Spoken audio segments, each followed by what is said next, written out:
নাহিদ আর আসিফের রুম পুরা গেল। তো আমি সরকারকে বলবো সিরিয়াসলি ইনভেস্টিগেট করবার জন্য।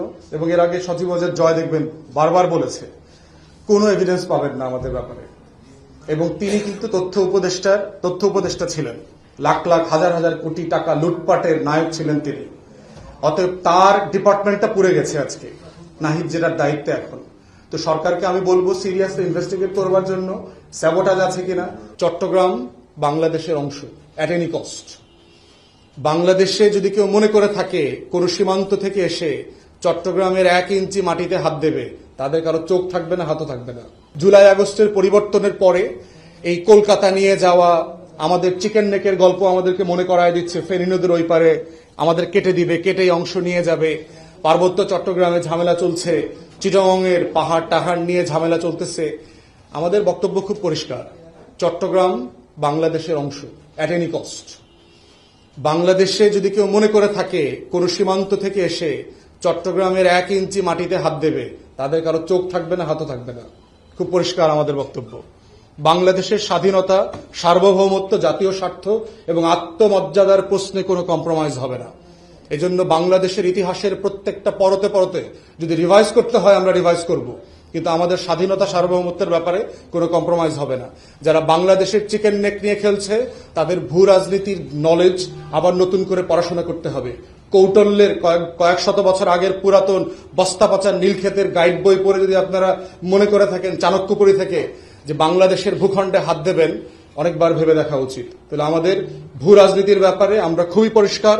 এবি পার্টির রাজনীতি হচ্ছে আমরা ইস্যু বেস পলিটিক্স করছি, কিন্তু আমাদের স্বাধীনতা, আত্মমর্যাদা, সার্বভৌমত্বের প্রশ্নে আমরা আপোষহীন। এখানে কোনো কম্প্রোমাইজ হবে না। চট্টগ্রামবাসীর সাথে আমাদের এই পজিশন একেবারে অঙ্গাঙ্গিভাবে জড়িত আছে। তাই এই লড়াইটা আগামী দিনের লড়াই, এই লড়াইটা হচ্ছে আগামী দিনের রাজনীতি। বাংলাদেশকে যদি ঘুরে দাঁড়াতে হয়, পুরাতন আমলের রাজনীতি নিয়ে বাংলাদেশকে আর ঘোরানো যাবে না।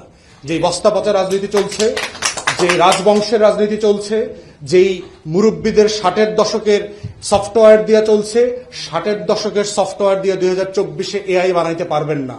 আপনি মহাকাশে যেতে পারবেন না, আপনি সিলিকন ভ্যালিকে কম্পেয়ার করতে পারবেন না। অতএব সেই বাংলাদেশের জন্য নতুন রাজনীতি ইনোভেটেবল রিয়েলিটিতে পরিণত হয়েছে, একটা অনিবার্য বাস্তবতা। এবং সেখানেই হচ্ছে আপনাদের মাধ্যমে আমরা চট্টগ্রামবাসীদেরকে আহ্বান করছি যে নতুন রাজনীতির সাথে আপনারা যুক্ত হবেন। নতুন এই ইস্যু ভিত্তিক রাজনীতি হচ্ছে আপনার জীবনের রাজনীতি। আপনার ভোগান্তি কিভাবে কমবে সেটা নিয়ে আমাদের রাজনীতি, আপনার নাগরিক অধিকার কিভাবে নিশ্চিত হবে সেটা নিয়ে আমাদের এই রাজনীতি। 16 ডিসেম্বরের ব্যাপারে আমি যেটা বলেছি সেটা হচ্ছে যে আপনারা দেখেছেন 16 ডিসেম্বর কেন্দ্র করে নরেন্দ্র মোদী একটা পার্সোনালি টুইট করেছেন। এই টুইটে উনি বলেছেন যে 71 সালের ভারতের এই বিজয়কে উনি উদযাপন করছেন এবং ওই লড়াইতে যে হাজার হাজার ভারতীয় বীর সেনানীরা মারা গেছেন তাদেরকে তিনি শ্রদ্ধার সাথে স্মরণ করছেন। এবং এই টুইটের ভিতরে বাংলাদেশ নাই, বাংলাদেশের মুক্তির লড়াই নাই। এবং দ্বিতীয়ত একটা ঘটনা আপনারা দেখেছেন যে বাংলাদেশের সেনাবাহিনীর প্রধান এবং ভারতের সেনাপ্রধানের সাথে যে মিটিং হয়েছে জুমে, অনলাইনে, সেই মিটিংয়ে ভারতের সেনাপ্রধানের পিছনে আমাদের একটা সারেন্ডার সেরিমনির পিকচার দেয়া আছে।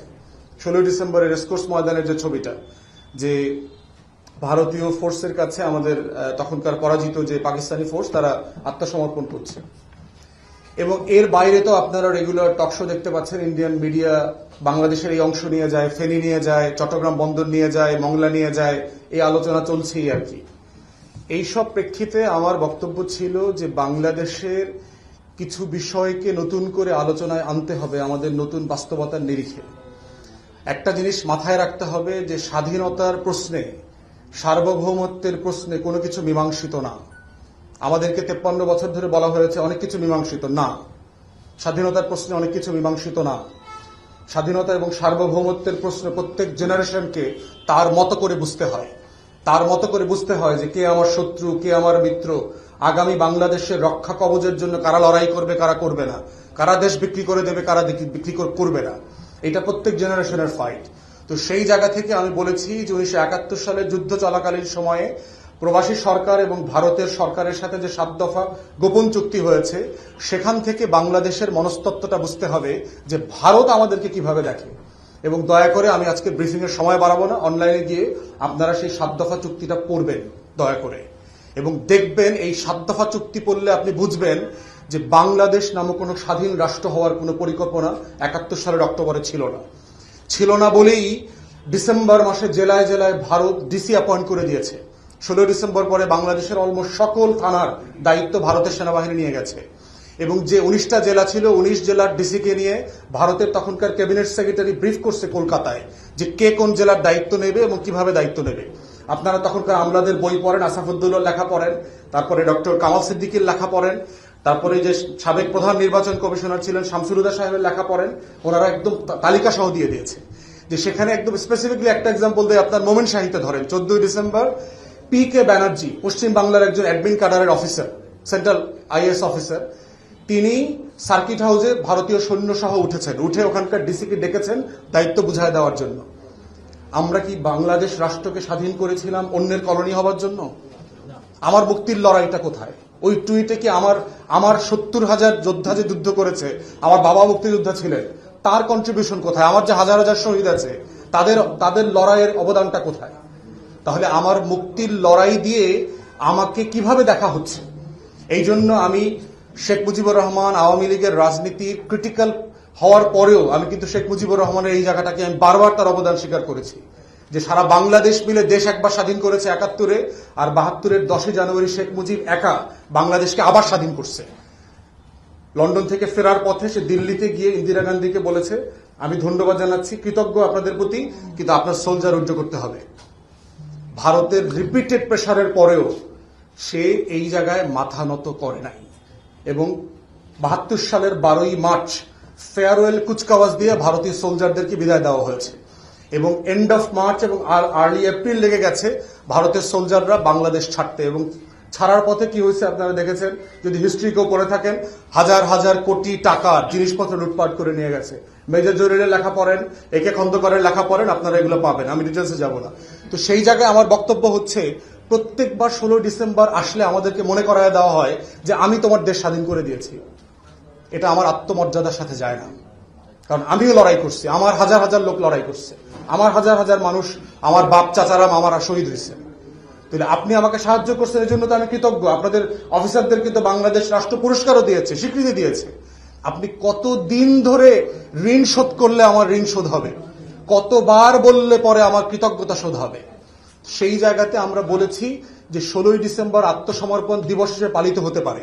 আর একটা বিষয় দেখেন, সেই জায়গাতে বাংলাদেশের কোনো প্রতিনিধিত্ব ছিল না। ফাইন, ইন্ডিয়ান সোলজারের কাছে আপনি সারেন্ডার করেন, ওসমানী পাশে বসা থাকলে কি ক্ষতি হইতো? সারা দুনিয়াতে অ্যালাইড ফোর্স সেকেন্ড ওয়ার্ল্ড ওয়ারের সারেন্ডার সেরিমনি দেখেন, অ্যালাইড ফোর্সের কমান্ডাররা একসাথে বসে আছে। What's wrong with it? General Osmani Sylhet থেকে ফ্লাই করেছেন, ঢাকাতে আসবেন, তার হেলিকপ্টার ধরে গুলি করা হয়েছে, উনি পায়ে গুলিবিদ্ধ হয়েছে, ভাগ্যিস মরে যান নাই। কেন এটা করতে হবে? এইসব কারণে আমি বলেছি যে এটা আমার মুক্তির লড়াই একটা বড় জায়গা, কিন্তু এই ডিসেম্বর মাসে আমি ইন্ডিয়ান কলোনিতে পরিণত হয়েছিলাম। শেখ মুজিবুর রহমান তাজউদ্দিন আহমেদের স্ট্রং পজিশনের কারণে 72 সালের মার্চ এপ্রিলে দেশ নতুন করে স্বাধীন হয়েছে। তো সেই জন্য আমি বলছি যে তর্কের উপরে ভিত্তি করে এটা আলোচনায় আসা দরকার, কারণ রাষ্ট্র সাপেক্ষে আমি তো মীমাংসিত বিষয় দেখতে পাচ্ছি না এখানে, কারণ আমার মুক্তির লড়াইটা তো শেষ হয় নাই।